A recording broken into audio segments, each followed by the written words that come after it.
സംസ്ഥാനത്ത് പോളിംഗ് ശതമാനം കുത്തനെ കുറഞ്ഞതിൽ ആശങ്കയോടെ മുന്നണികൾ. ഏതെങ്കിലും പ്രത്യേക മേഖലയിലല്ലാതെ ആകെ കുറവുണ്ടായതിനാൽ കൃത്യമായ കണക്കെടുക്കാനും സാധിക്കാത്ത സ്ഥിതിയാണ്.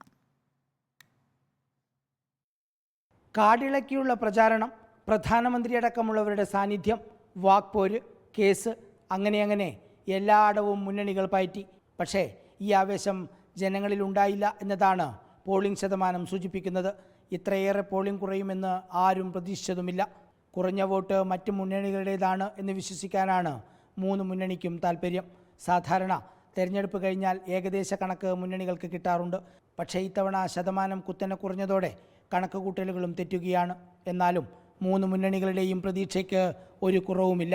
20 സീറ്റും കിട്ടുമെന്നാണ് UDF നേതാക്കൾ പുറത്തു പറയുന്നതെങ്കിലും 16 സീറ്റാണ് ഉറപ്പിച്ചു പറയുന്നത്.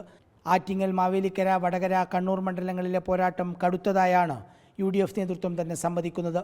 10 വരെ സീറ്റുകൾ കിട്ടുമെന്ന് LDF നേതൃത്വം പറയുമ്പോഴും ഉറപ്പിച്ചു പറയുന്നത് 6 സീറ്റുകളാണ്. അത് ഏതൊക്കെയാണെന്ന് കൃത്യമായി പറയുന്നുമില്ല. അക്കൗണ്ട് തുറക്കുമെന്ന് തന്നെയാണ് BJP നേതാക്കളുടെ പ്രതീക്ഷ. കൂടുതൽ വിശ്വാസം തൃശ്ശൂരാണ്. 20,000 വോട്ടിനെങ്കിലും ജയിക്കുമെന്ന് പ്രതീക്ഷിക്കുന്നു. തിരുവനന്തപുരത്തും പ്രതീക്ഷ കൈവിടുന്നില്ല.